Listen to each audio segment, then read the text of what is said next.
Gracias. Bueno, les voy a contar algo bien padre. Está bien padre esto. La razón por la que se me ocurrió dar una charla de esto fue que yo me enamoré de las gráficas y de la combinatoria con una charla de combinatoria y topología. Entonces yo dije, bueno, a ver si logro que a alguien más le guste esto, porque la verdad es que somos bien poquitos los que hacemos cosas que tengan que ver con topología y con combinatoria. Le puse bolitas, palitos y hoyitos, porque de eso va, ¿no? O sea, no hay más que bolitas, palitos y hoyitos y todo es bonito. Y bueno, pues antes que nada, gracias a todos por estar aquí, gracias a la Aquelarre por aceptar mi plática y pues ojalá y les guste. Generalmente la gente pone un poco del contenido de la charla, ¿no? Pero a mí se me hace así como que eso sobra, porque es así como, ¿para qué pongo el contenido, no? Si de todas formas, si ya entraron, seguramente se van a quedar, si no, no hubieran entrado. Entonces mejor les pongo lineamientos.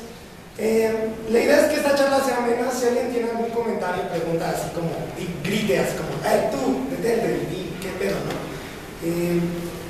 La otra es que sea medianamente fina. Cada vez que alguien habla de bolas, palos y hoyos, seguro se acaba albureando.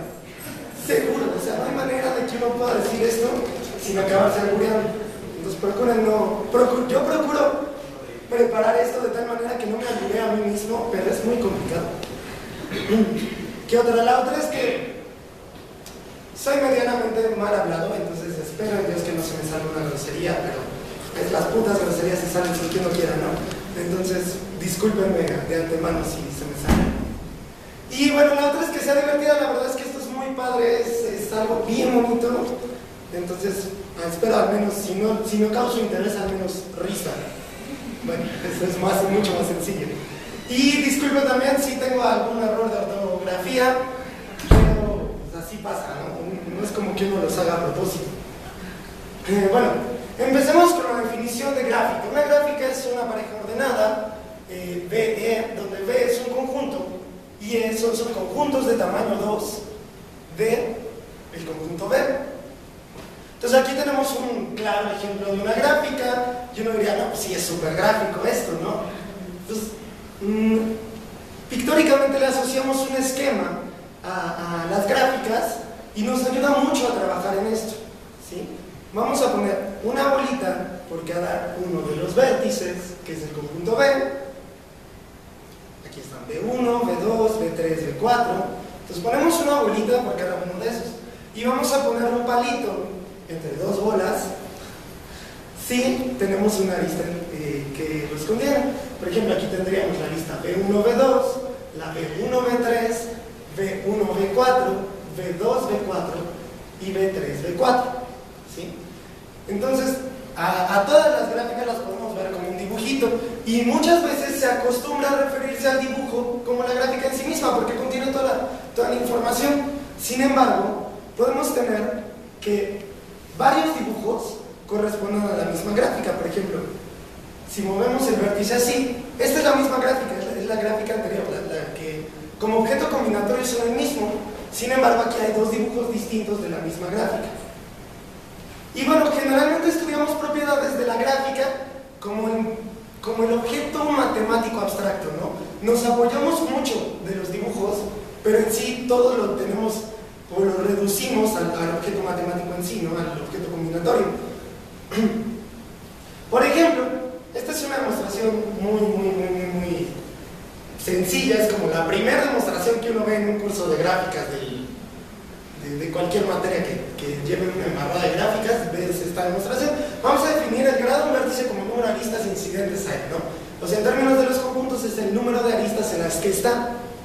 Y lo vamos a denotar de B porque así se escribe en inglés y porque yo no inventé la denotación. Entonces, bueno, en nuestro ejemplito de gráfica que teníamos, a ver, ¿cuál sería el grado del vértice 1? Tendríamos 1, 2, 3, ¿no? Aparecen en tres aristas, entonces el grado del vértice 1 sería 3. El grado del vértice 2 sería 1, 2, ¿no? 2. Tendríamos que el grado del vértice 2 es 2. El grado del vértice 3 también sería 2. Aparece en la segunda y en la última. Y el grado del vértice 4 sería 3. Aparecen las tres últimas, ¿no? Entonces, si queremos ver esto en los dibujitos, pues en realidad es el número de aristas que salen del vértice, ¿no? 3, 3, 2 y 2. Entonces, esto no es nada complicado. Y bueno, el primer teorema que uno ve en gráficas es que la suma de los grados de los vértices es igual a 2 veces el número de aristas. Y la demostración va más o menos así, la vamos a hacer con el ejemplo, pero en realidad es lo mismo. O sea, la idea es casi trivial y se sigue.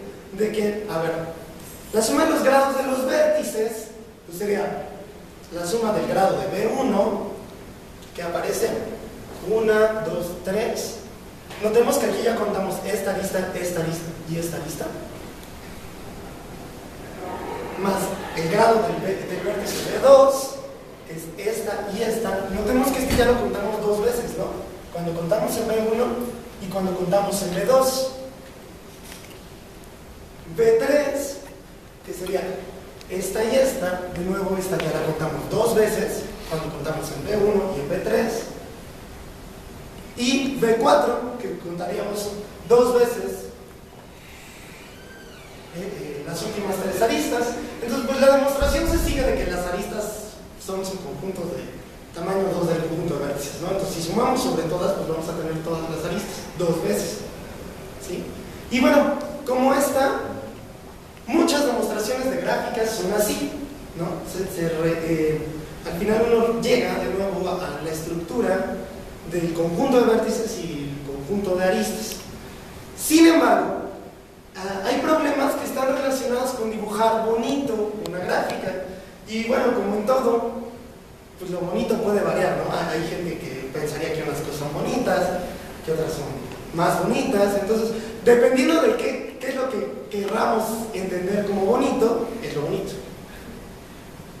Entonces, uno de estos problemas, que está bien padre, es, imagínense que tenemos 3 casitas, la casita roja, la rosa y la verde. ¿Se ve como verde o como bonito? Bueno, la otra casita. Y tenemos 3 fábricas, mi fábrica de agua, mi fábrica de luz y mi fábrica de naranjas, ¿sí? Entonces, bueno, yo que vivo en la casita roja, pues quiero tener acceso al agua, a la luz y a las naranjas. Pero pues también mi vecino de la casita verde quiere tener acceso a los 3 servicios. Y lo mismo mi vecino de la casita rosa, ¿sí? Entonces, resulta que a la gente que está en las fábricas le cuesta mucho trabajo que su servicio llegue a alguna casa si su línea de transporte se cruza con otra de las rutas de las otras fábricas, ¿no? Pueden ver que en cada fábrica, pues, para cada fábrica, ninguna de sus rutas de transporte se cruza, ¿no? Entre ellas, porque están bien pensadas. Pero a la hora que metemos más fábricas, pues esta ya se cruzó con esta y con esta, esta ya se cruzó con esta y con esta, y así, ¿sí? Entonces, lo que buscarían los fabricantes es, bueno, ¿habría alguna manera de menear las casas o menear la fábrica, el almacén, lo que sea, de tal manera que no se crucen? Entonces, bueno, de aquí partiremos para 2 conceptos que son bien importantes en esta área de la teoría de gráficas, que es la teoría antropológica de gráficas, ¿sí? La primera sería, ¿podríamos dibujar esta gráfica sin que las aristas se crucen? Notemos que aquí ya no estamos considerando a la gráfica como un objeto abstracto, ¿no? Le estamos buscando una representación gráfica y estamos buscando que tenga un buen dibujo. En este caso, un buen dibujo, un dibujo bonito, significa que las aristas no se crucen. Y bueno, pues vamos a intentarlo, ¿no?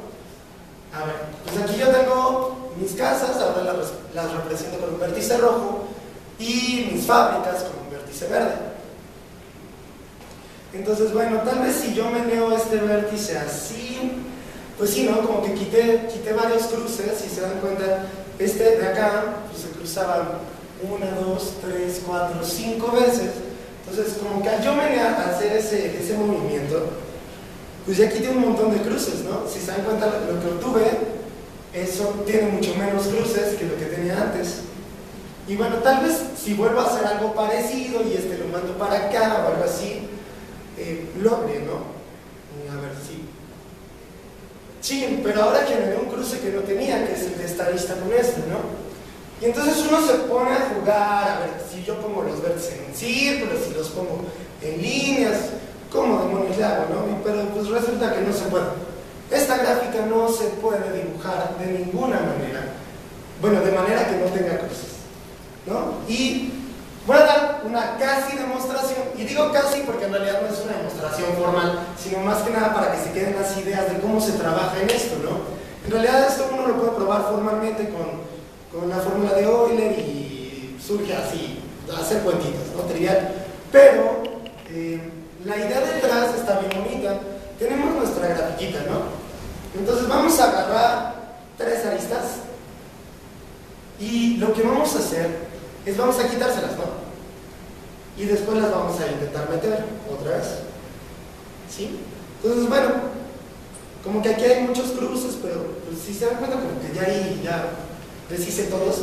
Y creo, bueno, si hacemos este para acá y este para acá, pues ya como que la descruzamos, ¿no?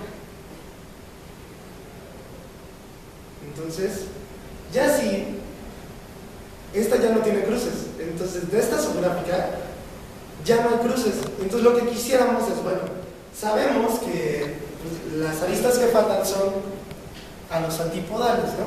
Ahí está este. Entonces, vamos a intentar meterlas para ver qué pasa si logramos dibujar esta gráfica sin cruces. Pues, en primera, yo puedo meter esa, ¿no? Sin problemas, sin cruces.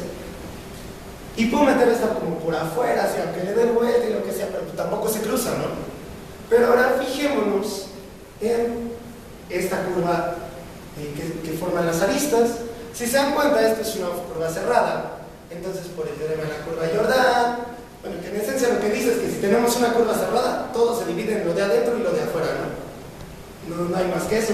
Entonces, nosotros tendríamos que tener una arista que vaya de este vértice que está adentro de la curva a este vértice que está afuera. Entonces, por más que la hagamos, no hay de otra más que tiene que cruzar la curva, ¿sí? Porque es cerrada y bueno, uno lo puede ver con cosas de topología y así que esto nomás no va a salir, ¿no? O sea, por más que uno lo intente, podríamos, si lo intentamos sacar por acá, cruza, por acá cruza, por acá, por acá. Entonces no hay manera de que nosotros podamos dibujar esta gráfica, la cual se conoce como la gráfica completa bipartita de 3 vértices K33. No hay manera que dibujemos K33 sin cruces. Y bueno, una demostración parecida también usando un argumento de la curva Jordan, o en su caso la fórmula de Euler, que es mucho más formal, nos ayuda para ver que esta gráfica, la cual es la gráfica completa de 5 vértices, y es la completa porque pues es como en las mejores fiestas, ¿no? Pues todos con todos. Entonces, pues las gráficas completas, una gráfica es completa si todos van con todos, ¿no? Acuérdense, en las mejores fiestas, todos brindan con todos. Entonces, bueno, con un argumento muy parecido, podemos ver que la arista que va de este vértice a este vértice tiene que cruzar forzosamente alguna otra arista, ¿no? O sea que siempre hay una arista que me genera un cruce. Entonces, bueno, dado que hay gráficas que no se pueden dibujar sin cruces, pues uno se preguntaría, bueno, ¿cuáles son las que sí se pueden, no? O sea, ya sé que existen gráficas que no voy a poder, pero lo que uno siempre busca, ¿no? Caracterizar, ¿no? Así, yo quiero saber cuáles son las que sí se pueden. Y bueno, este es un teorema así como súper arcaico y así de hace muchísimos años. Bueno, no tantísimos, pero sí muchos, que es el teorema de Kuratowski, que lo que nos dice es que una gráfica finita es plana, es decir, la puedo dibujar en el plano sin que haya cruces, solo si no contiene una subgráfica que es una subdivisión de K5 o K33. K5 y K33 son las dos gráficas que les enseñé ahorita que no se pueden dibujar sin cruces, ¿sí? Y bueno, una subdivisión es como que aquí tenemos nuestro K5 y esta arista acá la quitamos, ponemos un vértice en medio y ponemos dos aristas, ¿no? O sea, como que una arista la transformamos en dos aristas, ¿no? Con un vértice ahí en medio, algo así. Eso ya es una subdivisión, ¿no? Y bueno, uno puede seguir subdividiendo repitiendo y siguen siendo subdivisiones de K5 en este caso. Entonces lo que nos dice nuestro teorema es que si tenemos una subdivisión de K5 o K33, no hay manera ¿cómo se llama?, de dibujar la gráfica de tal manera que no haya cruces. ¿Sí? Y uno diría, pues sí, ya, no, ya, con eso ya chingamos, ¿no? Ya con eso la armamos, ¿no? Ya con eso, ya somos la onda y seguramente nos iremos al cielo y estaremos a la derecha del Señor por haber probado esto. Pero resulta que en la práctica, checar el teorema de Kuratowski es muy complejo, ¿no? De hecho, el algoritmo para checar Kuratowski ni siquiera es polinomial, es exponencial. Entonces, para el caso, no sirve para nada, porque pues sí, ya sabemos cuáles son y así, pero pues a la hora de la hora nunca vamos a poder probarlo, ¿no? O sea, más que a ojo de buen cubero. Y de una idea, bueno, ¿y ahora qué hago, no? Bueno, entonces existen muchos test de planaridad, o sea, maneras de saber cuándo una gráfica es plana. Por ejemplo, si quieres una gráfica plana, entonces se tiene que, si el número de vértices es mayor que 3, el número de aristas tiene que ser menor que 3 veces el número de vértices menos 6, ¿no? Este es un argumento de maximalidad. Si tenemos más aristas que eso, ya vale, seguro no es plano. Sin embargo, hay gráficas planas con menos aristas. Hay gráficas que no son planas y tienen menos aristas que eso, ¿no? O sea, no es contundente. Y bueno, en el caso que no haya ciclos de tamaño 3, entonces la cota mejora, pero de nuevo, uno puede construir gráficas con menos aristas y que aún así no sean planas. Entonces, bueno, como estas no son contundentes, pues la gente se ha puesto a trabajar y así, ¿no? Y a buscarle, pues, ¿cómo le hago para saber si una gráfica es plana? Y bueno, hay como un montón de test de planaridad, ¿no? Así, el test de Whitney, que se basa en encontrar una cosa que es el dual algebraico de la gráfica, que resulta que es construyen a partir de una gráfica una gráfica un poco más chiquita, que sea más fácil de manejar, y de ahí, de acuerdo a esas propiedades, deducen si la gráfica es plana o no.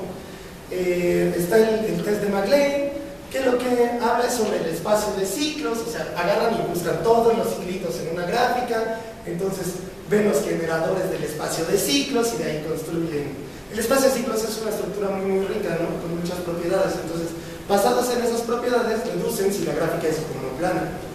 Está el de Schneider, que se basa en pensar la gráfica como una sucesión de órdenes parciales y entonces de ahí, de acuerdo a propiedades de los órdenes parciales, decidir si sí es o no es.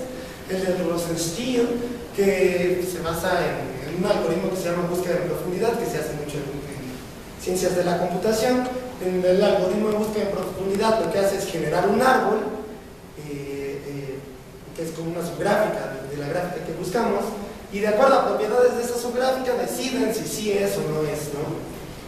Y, o sea, hay tanto en esto que incluso está el test de Colin de Verdier que, pues, textual es encontrar la máxima multiplicidad del segundo eigenvalor de un cierto operador de Schrödinger definido por la gráfica, sea lo que sea eso, ¿no? O sea, de plano, para buscar planaridad le han rascado, pero por todos lados, ¿no? O sea, de ondas topológicas, de ondas de análisis, órdenes parciales, grupos de automorfismos, o sea, le han buscado por todos lados, ¿no? Porque la planaridad es algo bien importante y es una propiedad estructural que nos ayuda mucho, ¿no? Muchas veces uno no puede saber si un algoritmo va a funcionar en una gráfica en tiempo polinomial, pero en gráficas planas sí, ¿no? O sea, es casi magia. La planaridad es una propiedad mágica porque hay cosas que uno no pensaría que no tienen nada que ver, como el hecho de que yo la pueda dibujar sin que se crucen. Cuando el dibujo es una representación de un objeto abstracto, resulta que nos da mucha estructura, resulta que es algo bien padre y nos ayuda mucho a todo, ¿no? Entonces, bueno, hasta la máxima multiplicidad del segundo eigenvalor de un cierto operador le han buscado, ¿no? Y resulta que si cumple, creo que si es par, entonces ya la arma, ¿no? Ya rifa y es plano. Y bueno, ya sabemos cuáles son planas y la gente se ha puesto a buscar así como, ¿cómo le hago para saber si mi gráfica es plana, ¿no? Y bueno, ¿qué pasa con las que no son planas, no son interesantes o algo así? Pues no, resulta que sí, lo que vamos a buscar es un dibujo bonito en el cual haya la menor cantidad de cruces de aristas y, bueno, vamos a definir el cruce CR de G, como el mínimo número de cruces que tiene un dibujo tomado de entre todos los posibles dibujos, ¿no?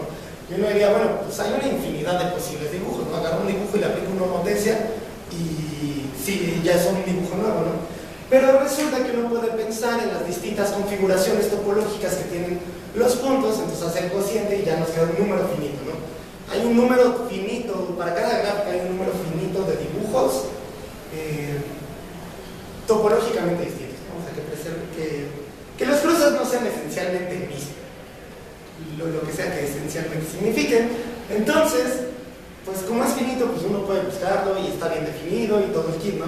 Pero resulta que estos números, como casi todo en la combinatoria, crecen absurdamente, ¿no? O sea, creo que para 14, si no me equivoco, para 14 puntos, ya no se sabe cuántos son los diferentes tipos de acomodos de puntos, o sea, y ya es números así de billones o algo así, o sea, 14 puntos, ¿no? No es nada. Entonces, lo que sí se sabe es que es finito, entonces tarde o temprano acabaríamos, pero es un problema muy complicado, ¿no? Como ya vimos, estas gráficas no son planas, no las puedo dibujar sin cruces, pero las puedo dibujar con un solo cruce, ¿no? En este caso este de acá, o este de acá. Entonces estas gráficas tienen un número de cruce 1. Y bueno, en esta área hay dos conjeturas, que a mi parecer son las más importantes, que es la conjetura de Sarankiewicz, que nos dice que esta gráfica es K33, ¿no? Tenemos tres vértices y todos contra todos, ¿no? Entre ellos nada, pero de estos para acá todos, ¿no? Y bueno, podríamos pensar en una gráfica donde fueran 4 vértices y 4, 5 y 6, 8 y 9, o sea, y esa gráfica se denota KNM, donde N es la cardinalidad del primer conjunto y M la del segundo. Entonces, la conjetura de Sarankiewicz lo que dice es que el número de cruce de KNM es esta cantidad, ¿no? Y es una conjetura así, de esas conjeturas que seguro el que la resuelva sí se va al cielo y se sienta al lado del Señor. Es una conjetura que lleva abierta mucho tiempo y es bien complicada. O sea, textual lo que se sabe es que si n es menor o igual a 7, bueno, suponemos que n es menor o igual que m, si n es menor o igual a 7 y m es menor o igual a 10, se sabe que es cierto, o sea que se cumple la igualdad en esto. Y K99, o sea, 9 vértices de un lado, 9 vértices del otro y todos los de este contra este, es el caso más chiquito donde no se sabe nada. O sea, estamos hablando de una gráfica de 18 vértices que no se ha podido probar esto porque es sumamente complicado probar este tipo de cosas, ¿no? Hay que checar tantos casos que es abrumador, ¿no? O sea, K99 no se tiene ni idea si se cumple la igualdad en el número de cruces. Y bueno, también se sabe como todo, ¿no? Así, si n y m son suficientemente grandes, por probabilidad todo se cumple, ¿no? Y nada se cumple también, ¿no? Entonces, pues esos resultados no son tan interesantes, digo, pues sí, seguro si considero 1 millón y 10 millones, pues seguro sale, ¿no? O sea, pero en realidad nos gustaría como probar que para todo m y para todo n se cumple esta igualdad, y es un problema abierto súper complicado, ¿no? O sea, yo creo que es de los grandes problemas de la teoría topológica de gráficas. De igual manera está lo que sí se tiene es que el número de cruce es menor o igual a esta cota, bueno, a esta expresión, y se alcanza muy fácilmente. Ponemos uno de los conjuntos sobre el de que y en los enteros, si quieren, o sea, para que todo salga bonito, y otro sobre el eje de x, y ponemos pues ya todas las aristas, ¿no? Todos contra todos, y este dibujo nos da un dibujo que tiene esta cantidad de cruces, ¿no? Un cuarto del piso de n entre 2, de n menos 1 entre 2, de entre 2. ¿Sí? Este es el dibujo que nos da, y por lo tanto, si el número de cruces tiene que tener menor o igual cruces que este, ¿no? Pues ya este es bueno, entonces si existiera uno tendría que ser mejor que este, ¿sí? Entonces el menor igual sí se tiene, pero la cota por abajo no, y se tienen cotas asintóticas y muchas cosas de ese estilo, pero no se sabe, o sea, no se ha podido demostrar. Y además las técnicas que ocupan para probar cada uno de los casos son muy distintas, ¿no? No es como que ocupé esta técnica y muy parecido para la que sigue, no. Inducción tampoco sale, pues es complicadísimo esto. Otra conjetura que es muy importante es la conjetura de Boole. Esta habla sobre la gráfica completa, de acuérdense, la de todos contra todos. ¿Sí? Lo que dice es que esta igualdad se cumple, ¿no? El número de cruces de Kn, de la completa con n vértices, es esta expresión.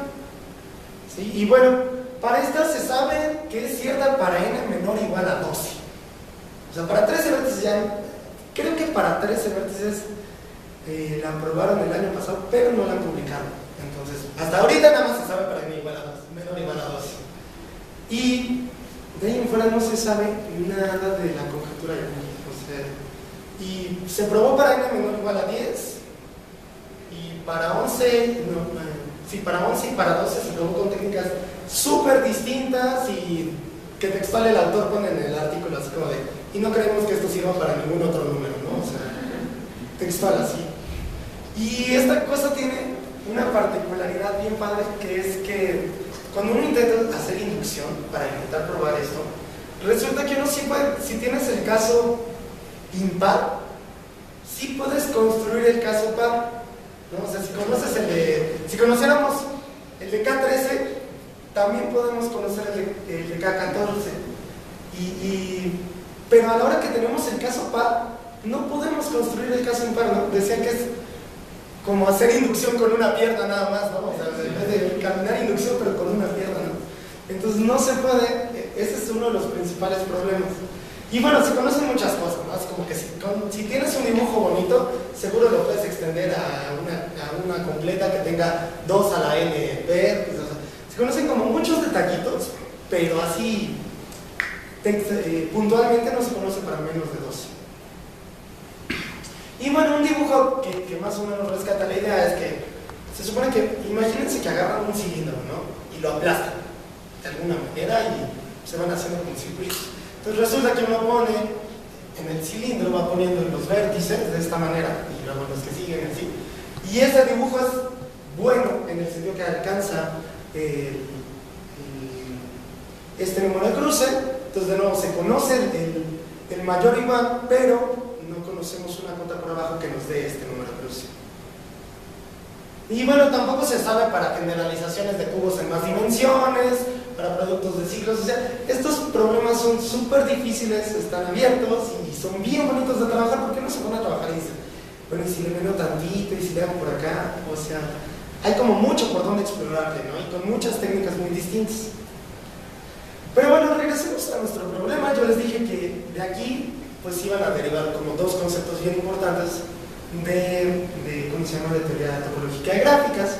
Y el segundo es, bueno, pues ya sabemos que esta no se puede dibujar sin cruces, ya sabemos que al menos tiene que existir un cruce, pero bueno, podría llegar un ingeniero y decir, bueno, pues pon un puente, ¿no? O sea, y ya con eso la arma, ¿no? ¿Qué tanto te haces de problemas y pasas 100 años intentando probar esto?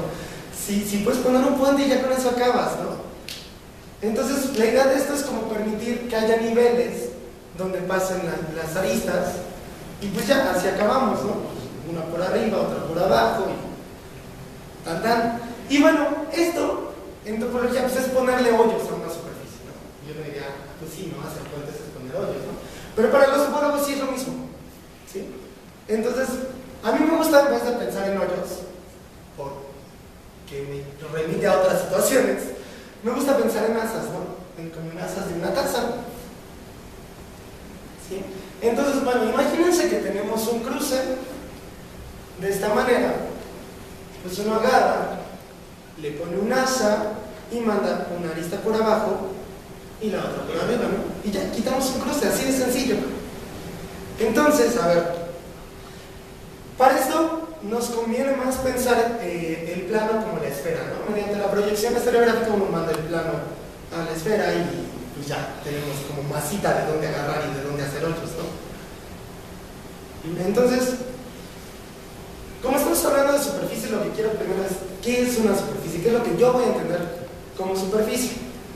Y bueno, nos vamos a fijar en dos variedades cerradas orientables en R3, que cualquier persona que no tenga ni idea de topología diría, chido tu pedo, ¿no? O sea, sí, es así como... Bueno, yo la primera vez que vi esta definición dije, una dos variedad cerrada, ¿cómo no se me ocurrió curvantes, ¿no? O sea, tonto. Y bueno, uno se queda así como, bueno, ¿qué es eso, no? Una dos variedad es un espacio topológico conexo donde cada punto tiene una vecindad homomorfa a Lis comunitariamente. O sea, yo me fijo en un punto, en mi superficie, en mi dos variedad, y puedo hacer un circulito alrededor de él. En esencia es eso, ¿no? Hago un puntito y hay un circulito alrededor de él. A ver, entonces, esta será una dos variedad.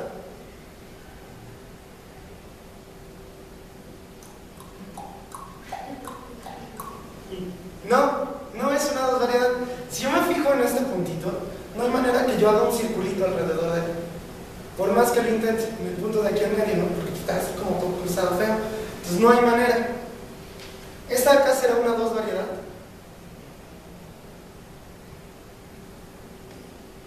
Tampoco. Si yo me fijo en un puntito aquí en la frontera, pues me va a quedar como medio circulito, pero no voy a poder hacer un círculo, ¿no? Sin embargo, este de acá sí es una dos variedad. En cualquier punto que yo me tome, bueno, aquí estoy considerando que aquí no contiene la frontera, ¿no?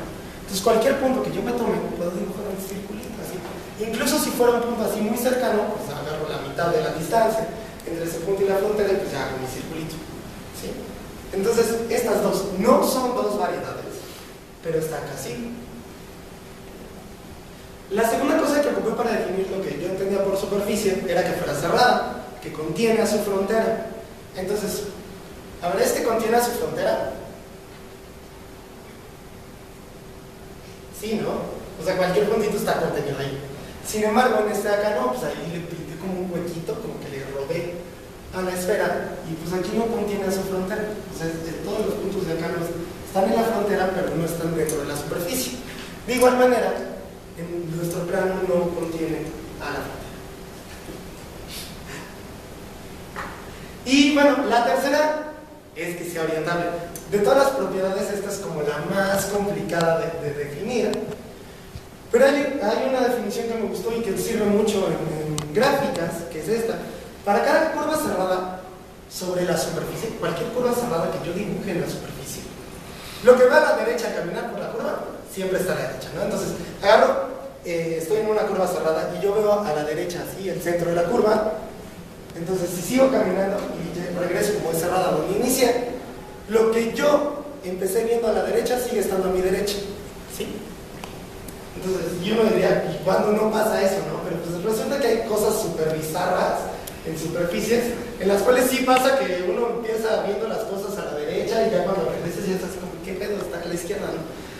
Entonces, bueno, esta definición de orientabilidad es como la que más se usa en teoría de gráficas porque nos ayuda mucho a la hora de ver cosas en caras y así, ¿no? Y bueno, hay un teorema en topología que es así como súper bonito, que dice que en esencia cualquier superficie de este estilo, o sea, que sea una dos variedad cerrada y orientable, la podemos ver como una esfera a la cual le vamos poniendo asitas. Cualquiera es una esfera con asas. Entonces pues ya eso dice, qué padre, ¿no? Pero pues no es como que uno traiga su esfera y un montón de asas para ponerse a trabajar, ¿no? Entonces nos gustaría ver cómo representarlas, ¿no? Entonces las podemos representar con unas cadenas de caracteres. A la esfera es A la menos 1. A la esfera con casas es A1, B1, A1, a la menos 1, B1, a la menos 1. Aquí se me fue un error acá arriba. A2, B2, A2, a la menos 1, B2. Así hasta acá, acá a la menos 1. Yo me diría, no, muy chido, no seguro, eso sí te sirve para dibujar. Pues resulta que sí. A ver, agarramos una orientación. Entonces, en el caso de la esfera, habíamos dicho que es A la menos 1. Entonces, agarramos dos puntitos, hacemos A, y el otro tendría que venir hacia acá en esta dirección, ¿no? Pero es A la menos 1. Entonces, nada más le cambiamos la dirección. Entonces aquí tenemos una representación en el plano de la esfera. Lo que pintemos aquí, pues resulta que a la hora de uno hacer, ¿cómo se dice? A la hora de uno empalmar esta con esta, pues como que se cierra y me forma la esfera, ¿no? ¿Sí lo ven? O sea, como que identifiquen todos los puntos de esta con los puntos de esta, así, realmente, entonces se cierra y se hace una esfera. ¿Sí? A ver, construyamos el toro. Seguro esta sí la han visto porque es como la que todo el mundo maneja, ¿no? Entonces hacemos A1, B1, A1, B1, A a la menos 1, B a la menos 1. Nada más que como están a la menos 1, pues le cambiamos la orientación de las flechitas, ¿no? Entonces, de nuevo, identificamos el A con el A a la menos 1, el B con el B a la menos 1, y se forma el toro, ¿no? O sea, como es como que agarramos nuestra hojita de papel, la hacemos como cilindro y luego lo hacemos así, y de esa manera obtenemos el toro. Y bueno, como estas dos son las que todo el mundo en algún momento en su vida se topa, pero casi nadie se pone a ver cómo es el 2 toro, voy a hacer el 2 toro. A1, B1, A1 a la menos 1, B1 a la menos 1, A2, B2, A2 a la menos 1, B2 a la menos 1. Entonces, de nuevo, aquí identificamos A1 con A1, A2 con A2, B1 con B1, B2 con B2, ¿no? Y resulta que si uno agarrara y tuviera un papel suficientemente flexible, casi hecho en plastilina o algo así, y tuviera esta forma, pues sí podría identificar, ¿no? Agarramos y hacemos como que este para acá, con este y este para acá, y ya tendremos como un hoyito, y luego acá, con este otro tendremos como otro hoyito y están como bien pegados y tenemos un 2 toro, ¿sí? O una esfera con 2 asas, como topológicamente gusten verlo, ¿sí? Y bueno, de esta misma manera podemos construir el toro con 3, con 4 y así, ¿no? Y además nos permite trabajar y dibujar en el plano de tal manera que como uno no carga su 2 toros, pues aquí con esto pues ya no, eso lo dibuja en cualquier papel y se pone a dibujar. Nada más habríamos que tener en cuenta que pues, una recta que pasa por acá pues sale como por acá, ¿no? Entonces se vuelve un poquito complicado, pero también es bien bonito, ¿no? Porque uno empieza, como que está saliendo por acá y así, ya una curva así cerrada que está bien chistosa y lo que sea. Entonces se vuelve bien padre esto, ¿sí? Y bueno, una gráfica se dice que está encajada en una superficie M si está dibujada en M sin que las aristas se cruzan. Entonces, pues la verdad, lo de hoy es encajar, ¿no? Entonces, pues esto de los encajes es bien padre. Lo que queremos es dibujar en una superficie sin que las aristas se crucen, ¿no? Entonces, por ejemplo, aquí tenemos la gráfica completa de 4 vértices. Son todos con todos y tiene 4 vértices. Y esta está encajada en la esfera. Sí, la ven, ¿no? La esfera que está ahí subyacente. O sea, como que imagínense que lo vamos inflando, pues se hace esfera, ¿no? Este es un tetaraedro, pues sabemos que si lo inflamos se hace esfera. Sí. Y bueno, es distinta del dibujo de K4 que yo había puesto antes, que era este. ¿Sí? Este no es un encaje, las aristas se cruzan, este sí es un encaje en A4. ¿Sí? Y bueno, ya que tenemos nuestra gráfica encajada, vamos a definir las componentes, lo que nos queda de la superficie cuando le quitamos la gráfica, ¿no? O sea, por ejemplo, en este caso, pues, tendríamos nuestra esfera, pero como que si nosotros le cortamos aquí, le cortamos por acá, cada una de las aristas, pues nos quedan como trocitos, ¿no? Trocitos de esfera, ¿sí? Y estas son llamadas las caras del encaje, ¿sí? Y bueno, una cara es una 2 células si es homeomorfa al disco unitario, ¿sí? O sea, lo que quiere decir es que yo agarro y corto con mi gráfica la superficie, entonces agarro agarro una cara. Si yo puedo, como que imagínense que fuera una cara en forma de globo, si a la hora de yo soplar así fuerte, llevo a que eso se hace redondo, entonces eso es una 2 células. Si por alguna razón no puede, porque hay un puntito ahí en medio, porque hay un hoyo, lo que sea, eso no es una 2 células, ¿sí? Y bueno, un encaje es 2 células y cada cara es una 2 células, o sea, cada cara la puedo inflar y se hace redondo, ¿sí? Entonces, imagínense, este es un mal approach de lo que quise hacer en mi dibujo, pero no se me ocurrió una manera mejor de hacerlo. En el dibujo anterior teníamos a nuestro encaje en la esfera, entonces imagínense como que le fuimos soplando y pues aquí ya se hizo redondito, ¿no? Entonces si le siguiéramos sople, cada una de las caras, sería redondito, sería una dos células, sería homomorfa al disco unitario, y por consiguiente el encaje que tenemos es un encaje dos celular, ¿sí? Y bueno, ¿por qué son importantes, no? ¿Qué chiste tiene que sean dos celulares? ¿Por qué pedirle más? Y estos son muy importantes porque en ellas sirve la fórmula de Euler. La fórmula de Euler dice que si G es una gráfica conexa y tiene un encaje en una superficie de género K, entonces se cumple esta igualdad, ¿no? El número de vértices menos el número de aristas más el número de caras es igual a 2 menos 2 veces el género de la superficie. Acuérdense que el género era la cantidad de asas que tiene la superficie, ¿sí? Y bueno, este teorema es así como súper famoso y se lo puede en todos lados, ¿no? Entonces, pues si ya existe y es famoso, pues vamos a usarlo, ¿no? Y bueno, ahora claramente podemos dibujar cualquier gráfica en una superficie con suficientes asas, ¿están de acuerdo? Pues a cada arista la mando por una asa y pues ya acabo, ¿no? O sea, sin problemas.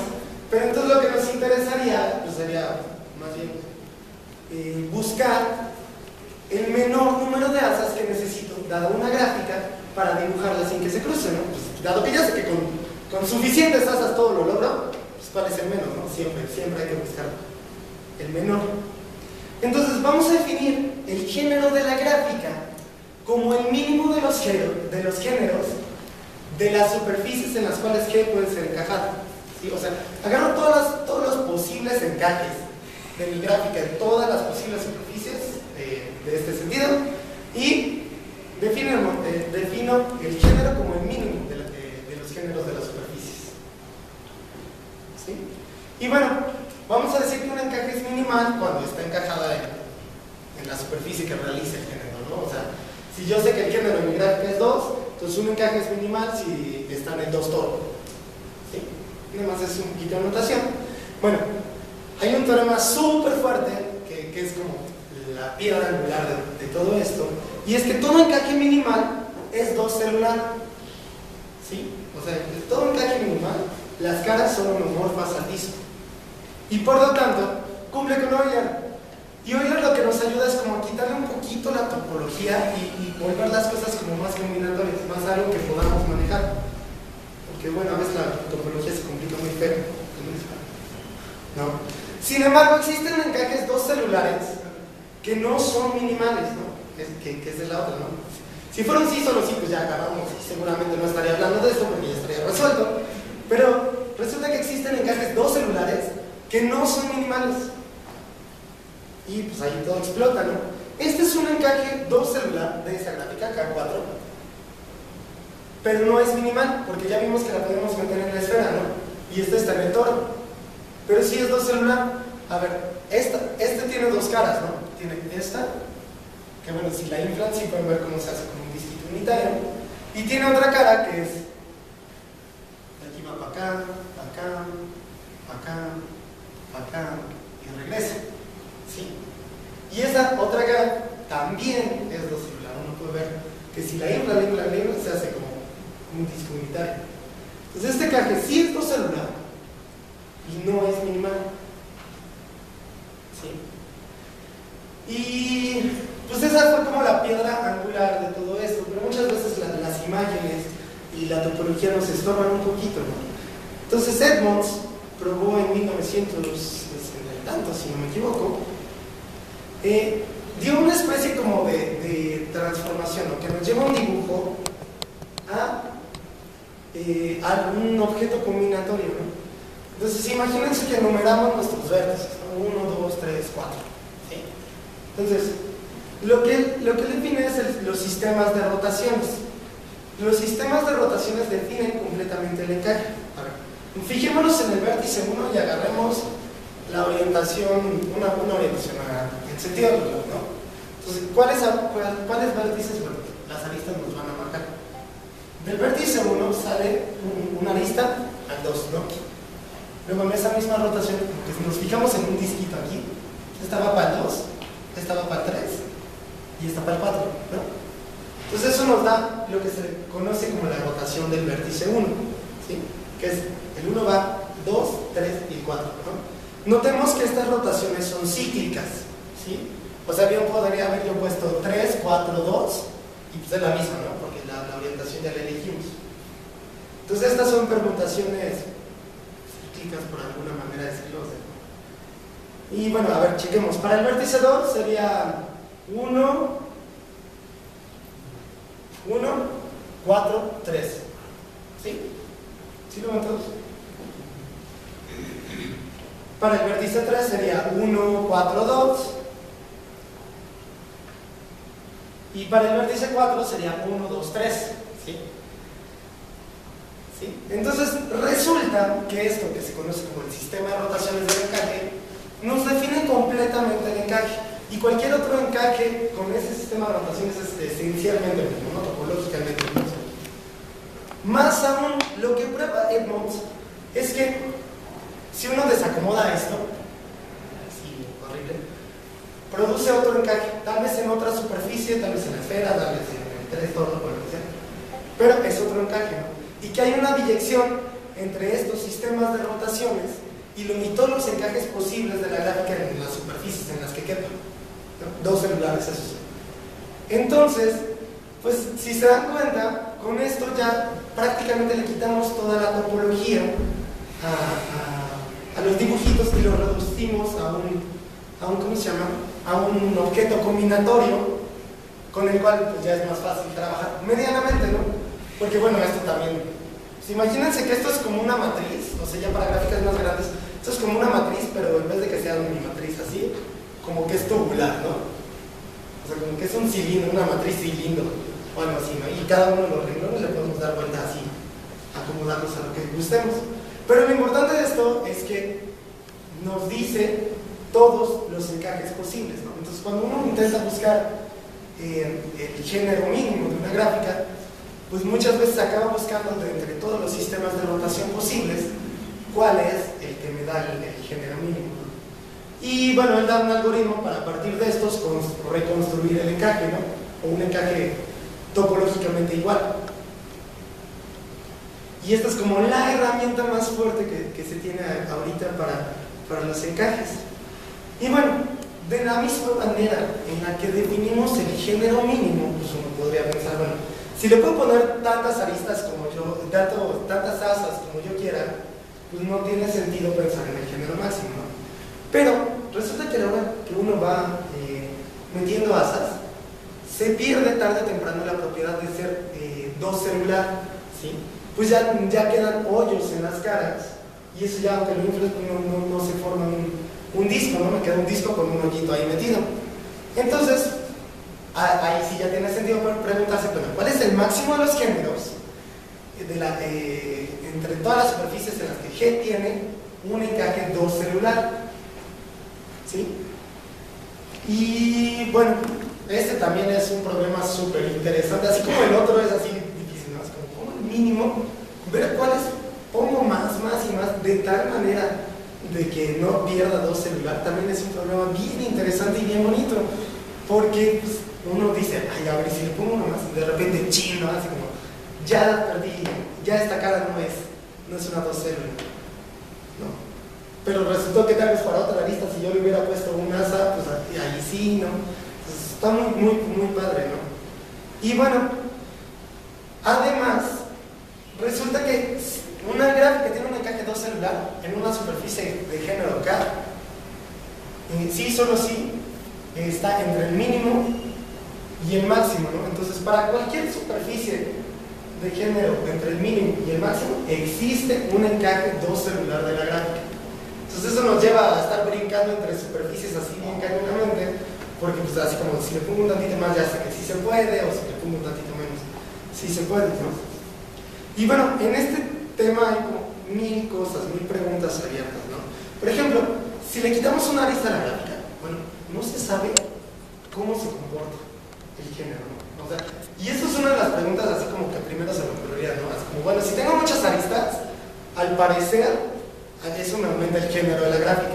Y bueno, y si le quito una, no se tiene ni idea, no se sabe si está acotado, o sea, si el género, el cambio, la diferencia entre los géneros está acotada, si crece arbitrariamente, no se tiene ni idea, así a ciencia cierta, para el caso general, ¿no? O sea, para ciertas gráficas, pues sí se sabe que le quito una y tal vez, ¿no?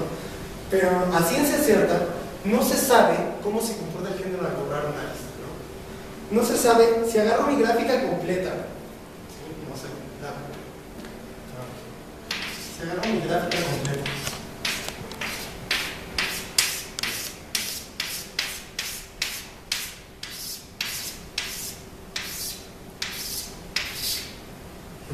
y yo le quito un ciclo, o sea, toda la parte de afuera.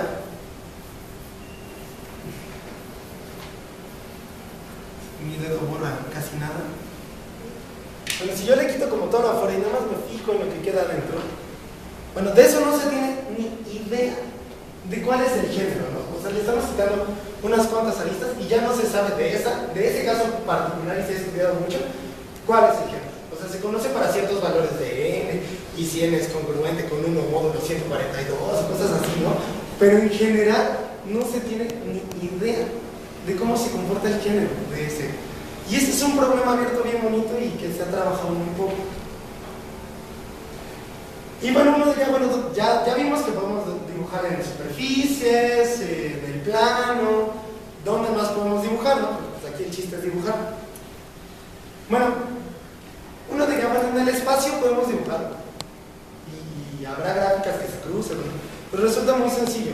Si ponemos los vértices en esta cola, t cuadrado t cúbica, en x, y, z, resulta que se puede probar que en esta curva no hay 4 puntos en un mismo plano, ¿sí? Entonces todas las rectas que se formen no se van a cruzar. A lo más hay 3 puntos en un plano, se haría un triangulito, y el cuarto punto va a estar arriba, entonces no va a haber cruces. Y entonces ese resultado, y textual es un ejercicio de álgebra lineal así como súper sencillo, o sea, uno lo podría dejar en álgebra lineal, uno así como pruebe que no hay 4 puntos en un mismo plano y sale muy rápido. Y bueno, pues entonces R3 no es interesante, ¿no? Ya sabemos que toda gráfica la podemos dibujar en el espacio sin que haya cruces. Y otra superficie son los semilibros, ¿no? Los semilibros son, imagínense que tenemos n semiplanos, que son como las hojas, y comparten el lomo, que es una recta, ¿no? O sea, todos los semiplanos están anclados en la misma recta, ¿sí? Y ponemos los vértices en la recta y todas las aristas en los semiplanos, ¿sí? De tal manera que no se crucen, ¿no? Entonces, tal vez de repente alguna arista se me cruce y la mando a otro semiplano. Los semiplanos se le conocen como las hojas y el lomo del libro es la recta, ¿sí? Bueno, Adnersen probó que toda gráfica cabe en un 3 libro, ¿sí? O sea, como que mando la arista por una página, la regreso por otra tercera, y probó que cualquier gráfica en un libro de 3 hojas cabe. Entonces, bueno, en ese sentido los semilibros pues ya están resueltos, ya no son tan interesantes, ¿no? Pero hay una gran cantidad de problemas abiertos y generalmente le podemos poner restricciones a los dibujos, ¿no? Por ejemplo, yo les había enseñado un dibujo de K5 en el cual pues, las aristas que se cruzaban eran como curviaditas, ¿no? Pero ¿qué pasa si yo le pido a mi gráfica que todas las aristas tienen que ser rectas o pseudo-rectas, ¿no? Entonces ya se definen nuevos parámetros como el número de cruces rectilíneo o el número de cruces pseudo-rectilíneo. Y bueno, hay un montón de problemas abiertos ya si le ponemos más restricciones a los dibujos, ¿no? O también a las superficies, porque por ejemplo, en el caso de los semilibros, si no permitimos que si una arista está en una de las hojas, pero está completamente contenida en una de las hojas, o sea, no puede pasar por varias, el problema se vuelve súper difícil y hay un montón de preguntas abiertas.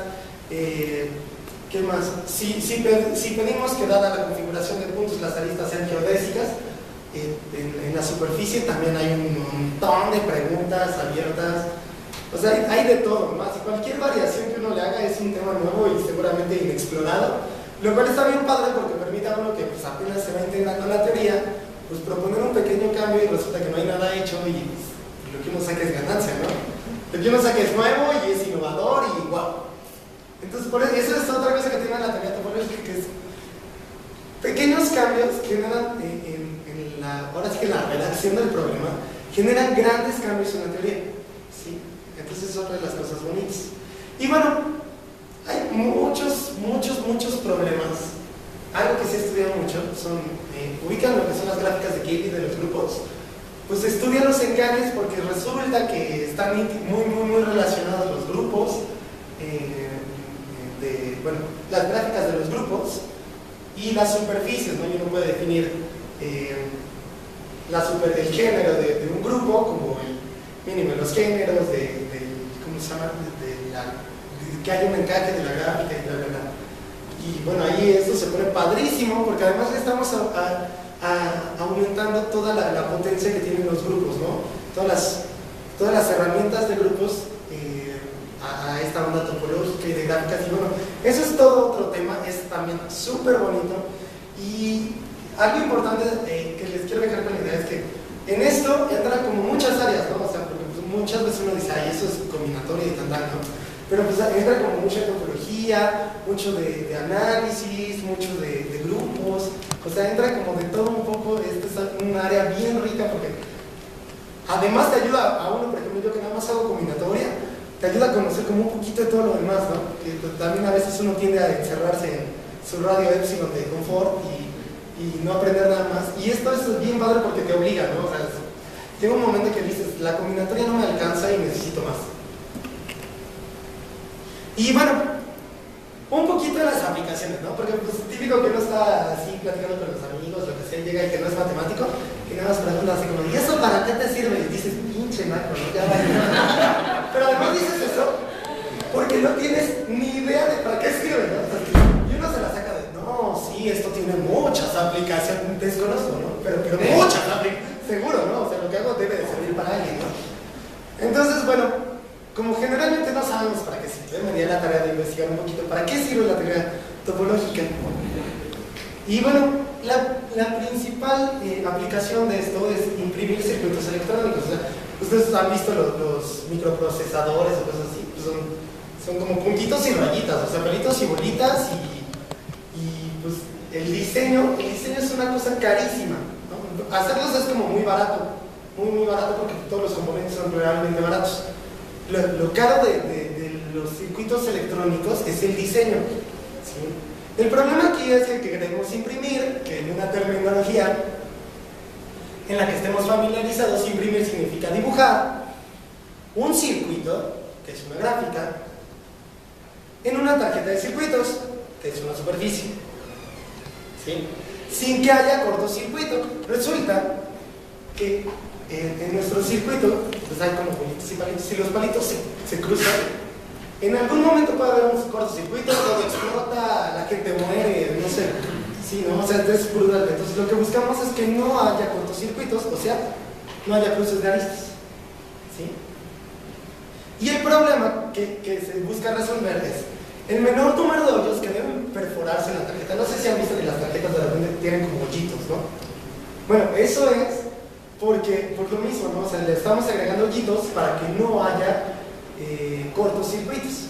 Entonces buscamos el menor número de hoyos que deben de perforarse, es decir, el género mínimo de la superficie, de tal manera que se puede imprimir el circuito en la tarjeta, o sea, de tal manera que la podemos dibujar, la gráfica, encajar la gráfica, sin que haya cortos, es decir, sin que haya cruces.